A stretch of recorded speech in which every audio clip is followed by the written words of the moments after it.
Bonjour à tous, très heureux de vous retrouver pour un nouveau numéro du Clubhouse cette semaine avec un invité un petit peu spécial, il est bien connu du Luxembourg, on est très content de l'avoir avec nous. Samir Hadji, salut, comment ça va? Ça va, merci pour l'invitation. Et puis à tes côtés, Lucas Gali, qu'on ne présente plus ici, Lucas Gali. Merci pour l'invitation Florent. Passé un bon week-end? Ouais, passé un bon week-end, ça va, ouais. Tranquille. Bon bah super, on va commencer avec la PH et puis ensuite on passera à la BGL League évidemment puisque Samir Hadji joue du côté de Dudelange.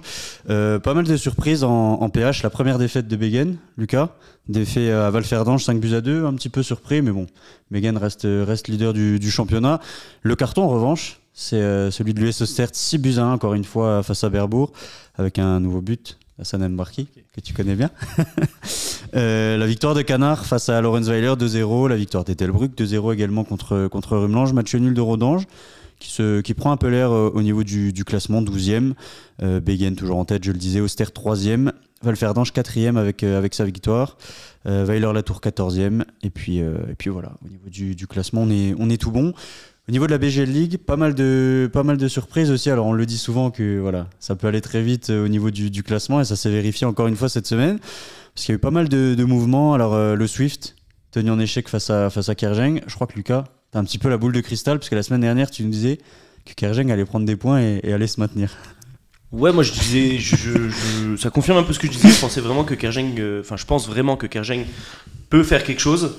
J'avais dit la semaine dernière que bon, ici à Espérange qui mettait le bus, c'est qu'ils accrochaient quelque chose. Ça serait quelque chose de bien. S'ils le font pas et qu'ils prennent pas de points, ça serait pas grave non plus.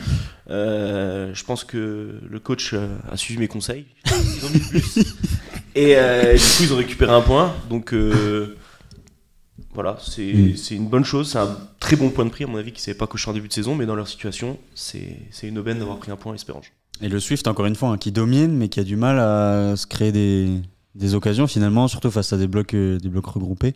Ouais, c'est compliqué pour le Swift de mettre la machine en route et de... Le Swift, au final, on voit qu'il n'y a rien d'alarmant, parce que ils sont là. Ils ont gagné 2-3 matchs de suite, ils sont tout de suite revenus dans le trio de tête. Bon, là, ils ont fait un match nul, les autres restent à portée de fusil. Pour l'instant, on pensait que ça avait pris, finalement, pas tant que ça, on le voit. Bon, il faudra voir. Là, ils ont une trêve internationale. Je pense qu'à mon avis, ils vont bien bosser et puis on verra la reprise. Wilstrassen, 2-1. Wils qui était mené à 0 en plus sur un but de Diogo Pimentel qui a bien retourné le match. Victoire de Dudelange, on y reviendra. 2-1 à la jeunesse. Victoire de Pétange, 4-0 face à Monderkange. Monderkange qui en prend 10 en 2 matchs. C'est compliqué, ça avait bien démarré. Et puis là, 2 défaites de suite. Et puis Pétange, en revanche, qui se relance un petit peu au niveau du classement, qui prend de l'air. Le Mariska Mersch qui a failli faire tomber le leader. Et puis finalement, un but encaissé dans les toutes dernières secondes sur une tête de Diogo Lamas pour Differdange. Victoire de Rosport aussi, en toute fin de match, sur un coup franc dévié de Boucher. Et le Racing, c'est compliqué pour le Racing. Et puis victoire en toute fin de journée, Progrès Fola. 2 buts pour le Fola, mais malheureusement pas suffisant. 3-2 pour le Progrès au classement. Differdange toujours en tête. Le Progrès avec 18 points, deuxième. Le Swift, on le disait, troisième, 17 points. Rosport, c'est un petit peu la surprise, Rosport, de ce début de saison. On s'attendait pas à les voir ici. Moi personnellement non, je m'attendais pas à les voir ici en effet. Maintenant on le voit dans ce championnat, il suffit que tu gagnes 2 matchs de suite et que tu te retrouves tout de suite dans les équipes de tête. Bon, voilà, ils prennent les points qu'ils doivent prendre, tant mieux. Mais après je pense que derrière ça va aussi quand même revenir avec Pétange, Dudelange. C'est des clubs qui à mon avis vont revenir. Au classement des buteurs, Benny Brech a encore marqué 9 buts. Caracol en tête. J'en profite pour vous rappeler qu'on a un trophée de joueur du mois. Et les 3 nommés de ce mois-ci, donc c'est Benny Brech du Mariska Mersch, Kenny Naguera de Differdange et Gachi du Racing. Pas de Samir Hadji peut-être le mois prochain s'il score plusieurs fois. Si je suis à la lumière ou pas. Donc voilà, allez voter pour élire le joueur du mois d'octobre. Et puis de septembre, pardon. Mois de septembre. Oui. Mois de septembre. Et voilà. Benny Brech, faut aller le chercher au niveau du classement là. Tu pences que... Moi, tu peux suivre la cadence. Ouais, c'est pas mon objectif en tout cas, mais après c'est très bien qu'il a fait un bon début de saison. Après, ce qui est compliqué, c'est de durer dans toute la saison. C'est ça qu'on voit les grands buteurs. C'est qu'au bout d'un moment, c'est pas qu'il marque 10 buts en 10 matchs, après il s'arrête pendant 10 matchs de plus marquer, etc. C'est à la fin qu'on fait les comptes, quand tu marques un but, en général un but par match, c'est une bonne moyenne, je pense. La régularité. Donc je le disais, victoire de Dudelange qui se relance, 5e au classement. Bon, on voit que ça peut aller très vite. Strassen qui était en tête, là ils ont perdu, ils se retrouvent 11e. Il y a très peu d'écart entre le haut et le bas du classement, mais vous êtes invaincu depuis un mois. C'est en train de s'améliorer au niveau de la dynamique, en tout cas du côté de Dudelange. Des matchs nuls, là il y a une victoire. Ouais, après c'est sûr que ces dernières semaines on est de mieux en mieux. Je pense qu'on méritait à chaque fois de gagner, que ce soit contre Differdange, contre Strassen, c'était un peu compliqué. Mais ouais, on est dans une bonne dynamique. Je pense que la confiance, elle revient. On s'est mis en tête que voilà, faut prendre match après match. Que certes, on a perdu un peu en qualité depuis la saison dernière, mais voilà, on a quand même une belle équipe avec des bons joueurs, et un coach qui a de bonnes idées. Maintenant, voilà, faut avoir juste une bonne mentalité. Pas une fois oui, une fois non. Il faut toujours être à 100% et donner le maximum sur le terrain. C'est ce qu'on a essayé de faire et franchement, ça a marché. On a été combatifs parce que en fin de match, c'était très compliqué. On avait la fatigue, ils poussaient. C'est quand même une très belle équipe, la jeunesse. Donc, ils se sont procurés des occasions. On a eu le gardien qui a fait des très beaux arrêts, qui a fait un très bon match. C'est ce qu'on a besoin aussi. On a besoin de tout le monde. Donc voilà, même à la dernière seconde, je crois qu'on a sorti une balle sur la ligne encore. Ça prouve que voilà, c'est la mentalité qui est le plus importante dans le football. Je reviens rapidement sur le dernier match qui a eu lieu hier soir. Progrès Fola. Progrès invaincu depuis le mois d'août, fin août. C'est quand même une belle série pour le Progrès. Et le Fola, j'ai cette impression que voilà, le Fola met encore une fois 2 buts, mais finit par une défaite. Est-ce qu'ils sont quelque part mal payés? On les voit semaine après semaine tenter de se battre et d'arracher quelque chose, et finalement ils se retrouvent toujours à cette dernière place du classement avec seulement 3 points. Bah, le foot, on sait, c'est aussi une question de spirale. Je pense que le Fola est dans une grosse spirale négative depuis l'année dernière. Voilà, on le sait. Et le Fola, il y a quelques années, c'était un top club, un ténor de ce championnat, avec des joueurs comme Samir Hadji ou Dalevedov que tu as connu, qui étaient même Julien Climban, qui est encore et qui va revenir. Maintenant, ils sont dans une spirale négative. Ils vont jouer le maintien jusqu'au bout, encore une fois. L'année dernière, ils se sont arrachés à l'image d'un match de barrage qu'ils arrachent encore une fois dans les derniers instants. Après, moi je dis toujours, tant qu'il y a de la vie, il y a de l'espoir pour les clubs comme ça. Que ce soit Kerjeng, que ce soit le Fola, il faut qu'ils se battent. Après, là, l'écart commence à être important aussi avec les clubs qui sont au-dessus. Bon, après, ils étaient au Progrès, ils perdent pas de beaucoup. Depuis le début de saison, ils ont quand même... si je dis pas de bêtises, pas pris de grosses claques. Donc, Differdange, je crois. Ouais, Differdange au tout début, 5-1, je crois qu'il y avait eu. Voilà, c'était le seul. Ils ont accroché ils ont battu Dudelange, même chez eux. Donc voilà, il y aura peut-être moyen s'ils arrivent à renverser et à faire une série. De toute façon, pour sortir de ce genre de situation, il faut faire une série. Samir, tu me disais avant l'émission, les équipes, quand elles jouent Dudelange, tu vois, ça reste Dudelange, il y a ce côté prestige.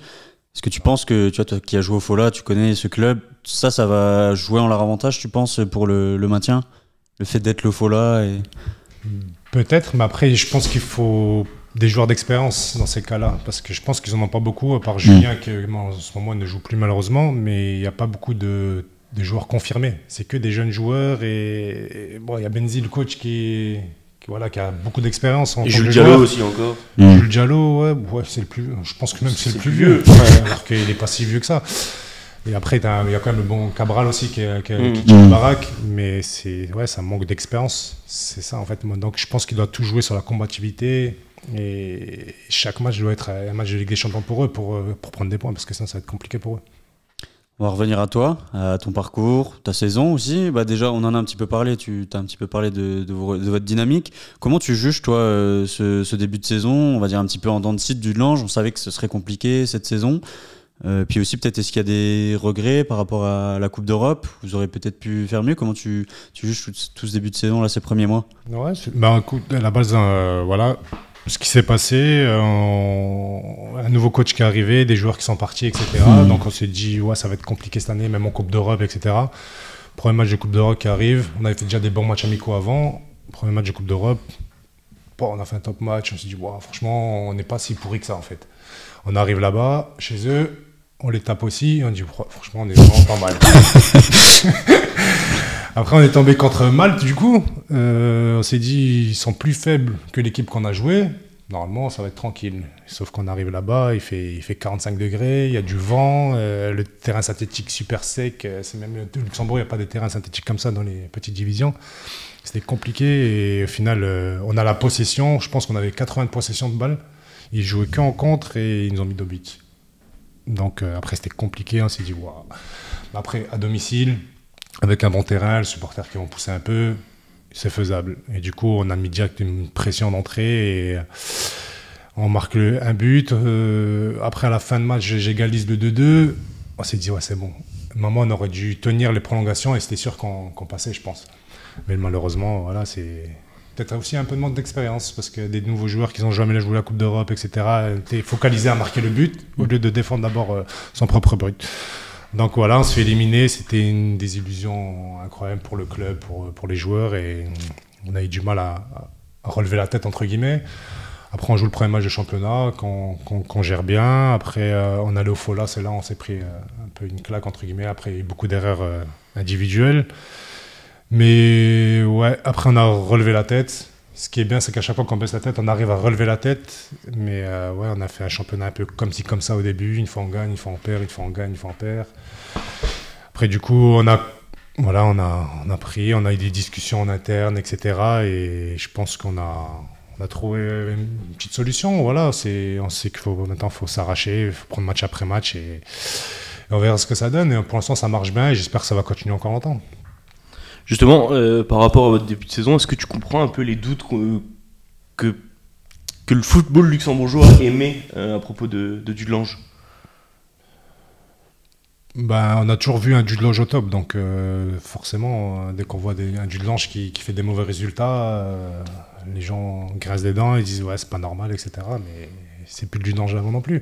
Le club en est conscient, ils nous mettent pas de pression particulière. Avant, c'était vraiment champion, minimum deuxième, etc. Maintenant, ils disent écoutez. Le maintien. Le maintien en premier, ça c'est sûr. Après, vu comment l'équipe qu'on a et les joueurs qu'on a, etc., le coach, le staff, franchement, on est des gens compétents. Je pense qu'on peut tirer le haut de tableau. Après, est-ce que c'est l'Europe ? Je ne sais pas, mais on va tout faire pour jouer l'Europe. Oui, c'est ce qu'on dit tous. Enfin, tous. Parce que, en tout cas, moi, je m'efforce à dire depuis le début de saison. Avec le 11 de base que vous avez, vous pouvez largement, en tout cas, mon humble avis, finir dans le haut de tableau.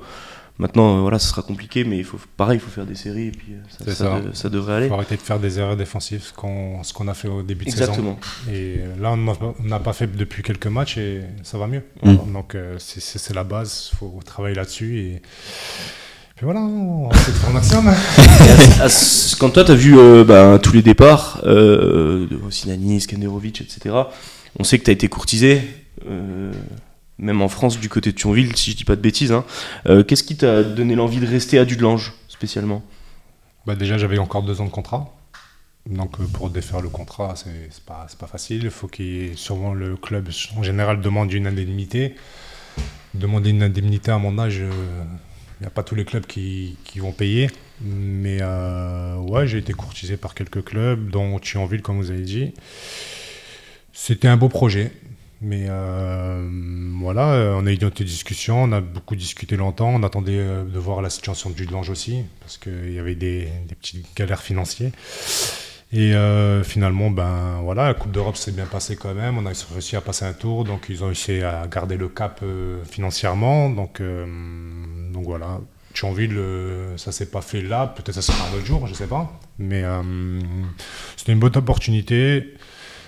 S'ils montent en N2, ça sera peut-être pas mal. Rendez-vous pris. J'ai été les voir jouer ce week-end. Je pense que, après Riyad Abba, c'est un très bon joueur, mais je pense que devant, c'est ce qu'on disait pendant le match, avec les 2-3 amis avec qui j'étais, s'il y avait Samir Hadji devant, ça aurait pu faire encore plus mal, parce que sur les côtés, ils ont vraiment des joueurs qui ont moi, ils ont vraiment des dribbleurs, des autres qui vont à 4000 et tout. 4000, Amin Groun et Gourichi, ça va à 4000, et franchement, c'était beau à voir. Et en plus, ils ont des supporters, apparemment. Il me semble qu'il y avait plus de 1000, il y avait entre 1000 et 1500 spectateurs ce week-end. 2000 pour les premiers matchs. Après, c'est une grosse ville, Thionville. Il y a un club qui devrait être au 4e échelon français depuis des années.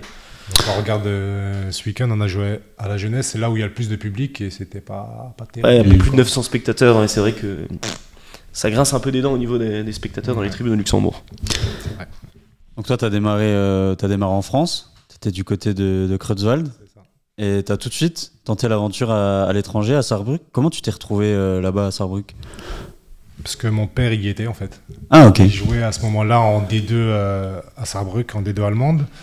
Et du coup, je sais pas que je survolais un peu le championnat amateur de Creutzwald, mais j'étais vraiment au-dessus du lot. Et mon père il m'a dit, t'aimerais bien venir en Allemagne avec moi, etc. J'ai dit, ouais.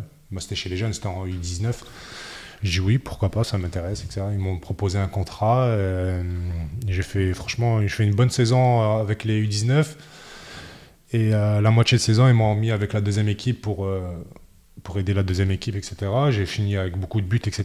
Et le club est descendu en national, je crois, à ce moment-là. Et j'étais en deuxième équipe. Et je montais de temps en temps avec la première et tout. Et franchement, ça s'est bien passé. Et le club avait confiance en moi, etc. Et après, ils sont descendus de nouveau entre guillemets, en 4e division. Et là, c'était compliqué pour le club. Ils ont pris un peu à droite, à gauche. Et moi, du coup, je leur ai dit que je veux rester. Ils m'ont dit, OK, on va te garder. Et j'ai dit, OK, bah, faut juste augmenter mon contrat. Parce que pour faire des allers-retours tous les jours, Creutzwald, une petite somme, ça ne suffit plus. Il m'a dit, non, on peut que te donner ce que tu as actuellement. Donc voilà, pour moi, j'ai fait une croix dessus parce que je ne pouvais pas financièrement assumer de faire tous les jours. Il fallait que je vive aussi à côté. Donc j'ai mis une croix dessus, mais c'est dommage parce que l'Allemagne, je pense que j'aurais pu faire quelque chose de bien maintenant. Le seul regret que j'ai, c'est de ne pas être resté en Allemagne en fait. Ouais. Okay. Je pense que j'avais le profil j'avais beaucoup de choses à apprendre des Allemands parce que les Allemands, niveau football, c'est vraiment top, quoi. Mon mentalité, technique, etc. C'est mon seul regret, entre guillemets. Tu parlais de ton père, donc Mustapha qui a été pro, ton oncle qui a longtemps joué à Nancy, Youssouf Hadji, également un nom dans le football français. C'était difficile pour toi, peut-être cette pression entre guillemets d'avoir ce nom-là et cet héritage au-dessus de toi? Pression, non, parce que voilà, chaque personne est différente. Ils ont fait leur carrière qui est plus que bonne. Et après, c'est sûr que voilà, quand moi, on m'attendait, le problème, c'est qu'on voyait Samir, on se dit, faut que ce soit Youssouf ou Mustapha. Et dès qu'ils me voyaient jouer, j'ai un profil complètement différent, j'ai pas forcément les mêmes qualités. Et ils disent, ah ouais, mais en fait, c'est pas les mêmes Hadji. Donc ça ouvre des portes et ça les referme aussitôt. Donc après, pour faire son petit trou, c'est compliqué, ça prend du temps. Après voilà, j'ai essayé en France, j'ai essayé un peu en Allemagne, j'ai essayé un peu au Maroc aussi. Voilà, c'est au Luxembourg que j'ai fait mon trou. Justement, en France, j'ai remarqué, tu vois, tu as fait la réserve de Nancy, tu as fait Strasbourg. Pourquoi tu n'as pas fait de centre de formation Qu'est-ce qui t'a empêché, selon toi, d'avoir cette opportunité-là? Quand j'étais jeune, j'étais à Creutzwald. Voilà, on avait des belles équipes de jeunes, c'était des élites, ça se dit maintenant élites. C'est ça. Donc on jouait les clubs pro, etc. Et à chaque fois, j'ai toujours voulu aller à Nancy, où il y avait mon oncle, et le directeur du centre ne voulait pas du tout. Et une fois que le directeur du centre s'est fait virer, ils ont mis un nouveau. Mon oncle, il m'a dit, vas-y, maintenant c'est le moment. Et j'avais déjà 18 ans, quoi. 17 ans, 18 ans, je venais d'avoir. Il m'a dit, vas-y, essaye, tu vas faire un essai, etc.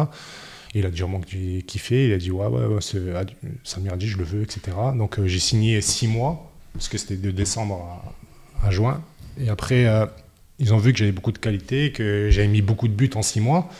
Il a dit, ouais, c'est trop juste pour te faire signer pro, mais on aimerait bien te garder. Donc ils m'ont reproposé encore un an amateur. J'ai fait une belle saison, etc. Mais le coach Pablo Correa, j'étais invisible pour lui.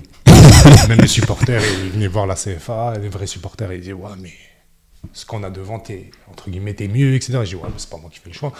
On faisait des matchs amicaux en interne pro contre CF1. On avait fait 2 matchs. Ce premier match, je marque triplé contre eux. On a gagné 7-0, je crois. Après, pas la même motivation, ça c'est sûr. Deuxième, j'ai fait aussi un bon match, j'avais marqué. Même pas finir félicité. J'ai fait une fois un entraînement parce que c'est le coach de la CFA qui m'avait envoyé chez les pros. Il m'a vu, il a fait comme ça direct. Après, j'ai fait un entraînement, il m'a dégagé direct. Et vraiment, j'étais invisible pour lui. Compliqué. Après, voilà, j'ai signé en national à Strasbourg. Et ouais, c'était un peu compliqué au début. J'avais pas trop de préparation physique, etc. On a joué directement à la Coupe de la Ligue et tout.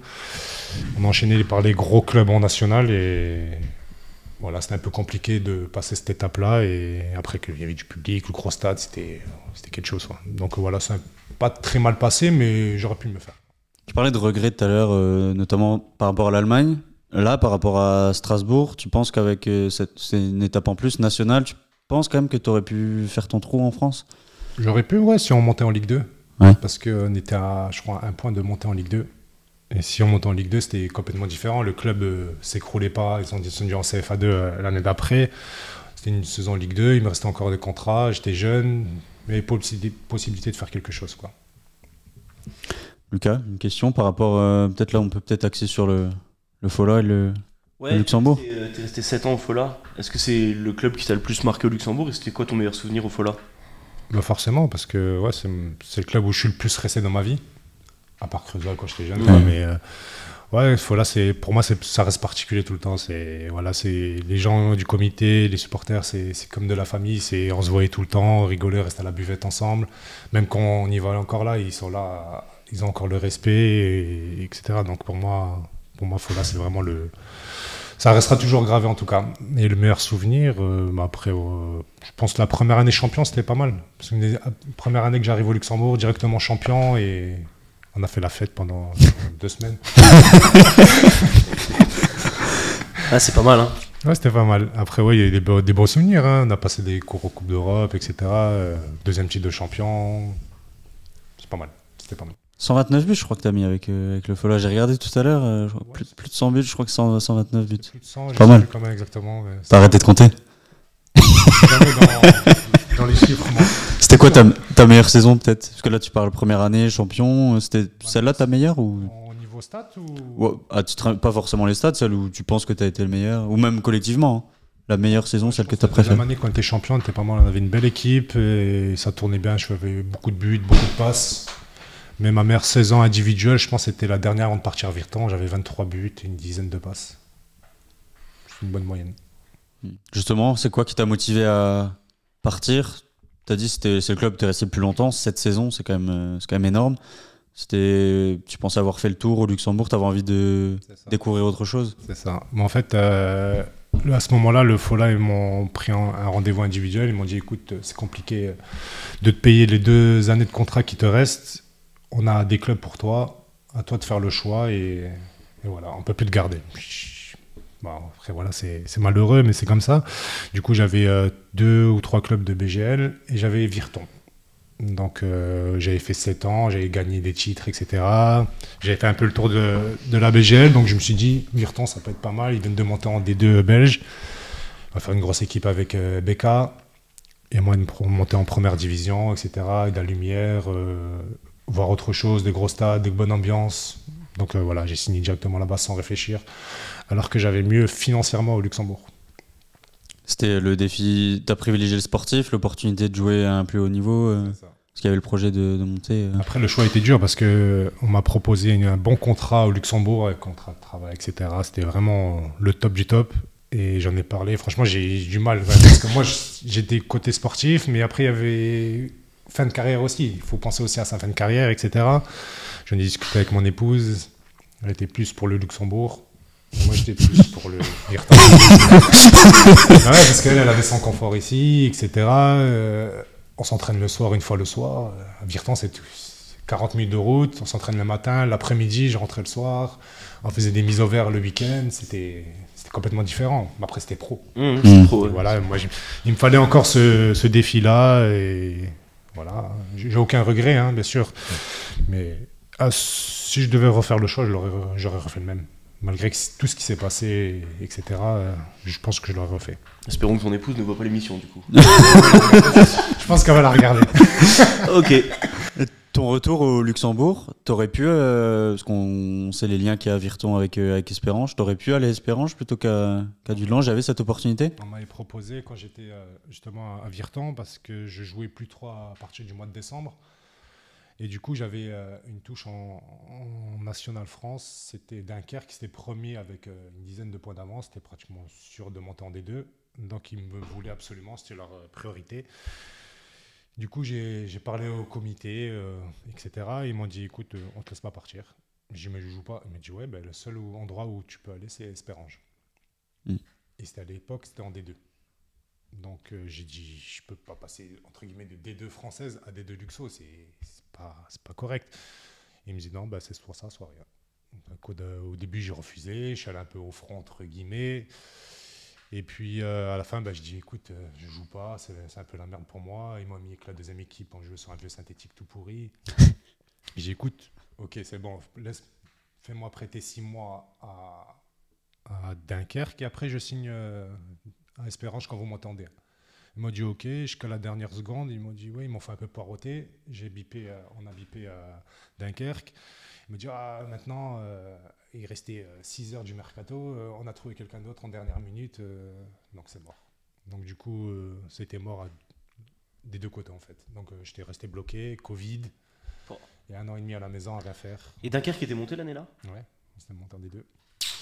Ça se joue rien de Ouais, à chaque fois c'est des détails, c'est fou. Hein. Mais il y a plein de monde comme ça que tu vois, les joueurs comme lui qui touchent au monde qui s'approchent tout près du monde professionnel. À chaque fois ils te racontent des histoires, tu te dis mais ça tient toujours à rien, une ligne sur un contrat, etc. C'est quand même un appel, une brouille, quelque chose. Il y en a qui ont plus de chance, qui passent le cap du dessus, et puis il y en a qui font des carrières. Enfin, il y a quand même des histoires de carrière qui se jouent à rien. Tu te dis c'est quand même de la folie. Ouais, c'est pour ça qu'on dit qu'il faut toujours un grain de chance. Voilà. Être là au bon moment. Exactement, bon endroit au bon moment, et puis tu peux faire quelque chose de très bien. Dunkerque, les déplacements, tout ça, ça t'aurait pas. Parce que l'avantage du Luxembourg, on le sait, c'est la proximité, mais national, ça faisait plus de déplacements au niveau du confort et tout ça. C'est pendant 6 mois, donc la limite, c'est pas grave. Après, il y avait possibilité de jouer en Ligue 2. Ça se trouve, là, t'es content de faire les déplacements. Donc voilà, c'est vraiment un autre niveau, même national. J'ai joué en national à Strasbourg. C'était vraiment un bon niveau. Il y avait aussi des belles ambiances, etc. Donc c'était un beau petit challenge encore à relever. T'as parlé de la période où t'étais pendant 1 an et demi à la maison. C'est vrai qu'on parle pas souvent de la santé mentale des footballeurs, de la période où on n'a pas de contrat, pas de club. C'était comment pour toi? Comment tu l'as vécu cette période-là? J'avais un club et un contrat, mais sauf que c'était par rapport au Covid et il y avait comment ça s'appelle le salaire gelé. Ouais, le chômage partiel, tout ça. Partiel, voilà, belge. Et du coup, il était plafonné à 1700 ou 1800 euros. C'était compliqué. Parce que j'avais un crédit de 2000 euros, je gagnais 1700, 1800 euros. On pioche de côté, mais au bout d'un moment, c'est compliqué, quoi.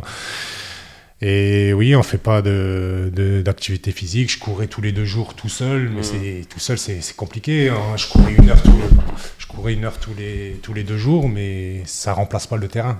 Donc du coup, au bout d'un moment, voilà, mon seul point positif, c'est que j'ai profité de ma famille. Voilà, j'étais toujours avec ma fille, mais avec ma femme, etc. Je profitais tout le temps. Mais l'activité physique, ça me manquait. J'ai essayé de m'entraîner avec plusieurs clubs dans les alentours. Presque personne qui a accepté. Même Espérance n'a pas accepté, alors que j'appartenais à BK. Fola n'avait pas accepté parce qu'ils avaient peur que je fasse de l'ombre, entre guillemets, parce qu'il y avait mon petit frère à ce moment-là qui était au top du top. Bref, ils avaient peur qu'il change et qu'il fasse un peu, entre guillemets, n'importe quoi.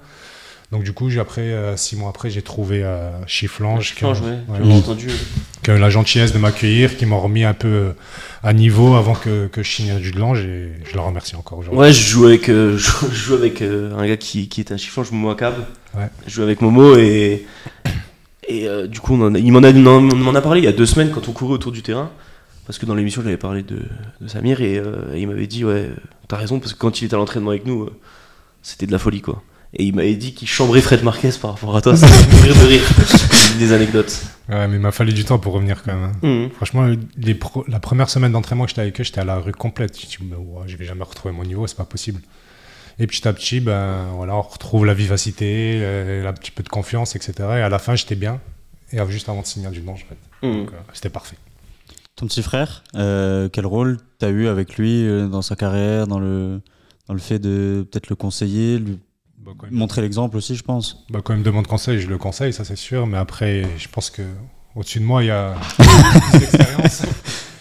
Non, mais après, voilà, on s'appelle souvent et on parle pratiquement que de foot, de toute façon. Hein. Et dès qu'il avait un choix à faire, il me demande mon avis, etc. Je le conseille, je ne lui dis pas signe, mais je le conseille. Pour moi, c'est mieux ça, c'est mieux ça. C'est ce qui s'est passé au Fola aussi. Donc, il n'y avait plus de club pendant un certain temps. Et c'était compliqué pour lui. Et du coup, moi, j'étais au Fola. Les 6 derniers mois, je l'ai fait signer au Fola. Et les 6 premiers mois, il jouait pas du tout. Jeff Strasser ne comptait vraiment pas sur lui. Je comprenais pas pourquoi, parce qu'entraînement était vraiment top et tout. Et du coup, je pense que quand je suis parti, ça l'a libéré. Ça l'a libéré aussi des places pour qu'il puisse jouer. Et après, petit à petit, il a fait son trou. Et... C'est pas trop compliqué quand on est un grand frère, que le petit frère joue, qu'il est bon à l'entraînement, qu'il joue le même poste en plus, de le voir performer et qu'il joue pas. Parce qu'il faut quand même... Toi, enfin, on sait comment ça fonctionne au Luxembourg, t'es obligé tu peux pas partir au clash avec ton entraîneur pour faire jouer ton petit frère. Non, mais je pense que t'avais envie qu'il jouait quand même. Bien sûr. Mais ça faisait mal parce que je voyais qu'il donnait 100%, qu'il était performant et qu'il était même pas dans le groupe en fait. Parce qu'il aurait pu être dans le groupe. Peut-être pas titulaire parce que voilà, il y avait. Il va pas sauter son grand frère. Il y avait le grand frère qui était là et il performait aussi. Donc, mais il pouvait jouer d'autres postes. Milieu gauche, 10, milieu droit, il joue aussi attaquant. Mais le problème, c'est qu'il était même pas sur la feuille en fait. C'est que le coach, quand il était là, c'était Jeff et le considérait vraiment pas. Je sais pas pourquoi. C'était le Pablo Correa du Fola du coup. Je sais pas, la vérité, je sais pas. Et l'année d'après, je crois que c'était encore Jeff et du coup, il le faisait un match sur 3, il jouait. Et du coup, la dernière année, quand Jeff est parti, c'était Grosjean qui est venu. Et là, il a tout cassé. Il est en Suisse là, hein, il est en Suisse. Ouais. Et ça se passe bien pour lui? Plus trop en ce moment, mais ils sont montés en D1 cette année, ils jouent en D1, mais voilà, le club ne compte pas trop sur lui cette année, malheureusement. Et il y a encore un an jusqu'à la fin de l'année. Je pense qu'en décembre, il va peut-être essayer de trouver quelque chose. Ça marche. De ton côté, Jude Lange, dernier club, l'après-carrière, comment ça se passe? Non, tu disais tout à l'heure peut-être Thionville, on verra. C'est jamais ce qui se passe dans le football, mais là, il me reste cette année, encore cette saison, plus une autre. Donc il me reste encore pratiquement 1 an et demi. On verra comment je serai au bout d'1 an et demi, parce que je commence à avoir entre guillemets de l'âge. Moi, j'ai une bonne hygiène de vie. Je pense que je peux durer encore longtemps. C'est par rapport à mes prestations, on verra. Est-ce que je serai encore bon, est-ce que je serai encore physiquement pas blessé, etc. On fera le point à la fin. Et l'après-carrière, tu penses déjà, est-ce que tu as des idées de ce que tu veux faire, entraîneur, les jeunes? Je pense que j'ai pas la mentalité pour faire entraîneur. Parce je pense qu'il faut l'avoir le truc. La fibre. Ouais.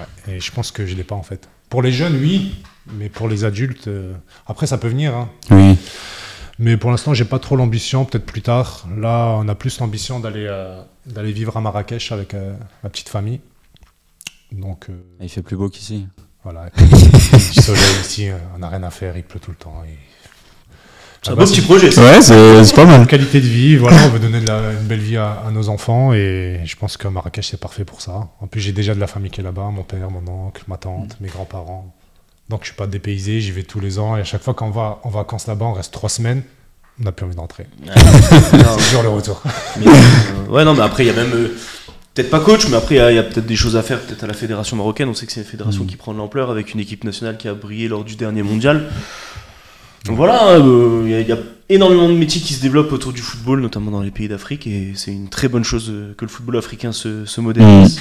Donc là, peut-être quelque chose à faire. On va rester calme quelques années, voilà. On va ouvrir nos petites business tranquillement. Et après, on voit ce qui se passe. Hein. Si je veux retourner dans le football, je ferai des diplômes, je ferai ci, je ferai ça. On verra à ce moment-là. Très bien. Bon, on te souhaite que du bon, même pour cette saison avec du Lange. Puis on te remercie surtout d'avoir été avec nous. C'était super intéressant. Hein. On a évoqué toute ta carrière. Voilà, c'était intéressant. Il y avait pas mal de choses à aborder. On te remercie d'être venu, Lucas. Comme d'hab, merci d'avoir participé. Bon, toi, t'étais pas loin. T'étais juste de l'autre côté de la porte. Donc t'avais juste à entrer. C'est toujours un plaisir de passer dans cette émission. Donc, très bien. Et puis peut-être qu'on se retrouvera vendredi si tu m'invites pour l'apéro du Clubhouse. Pour l'apéro du Clubhouse, je vais voir, je vais un peu sonder tout le monde là, je vais voir si je t'invite. Merci d'avoir suivi, laissez-nous vos commentaires, dites-nous si ça vous a plu, voilà. Et puis n'hésitez pas à partager l'émission, à la faire grandir. Puis on se dit à très vite. Ciao ciao. Ciao.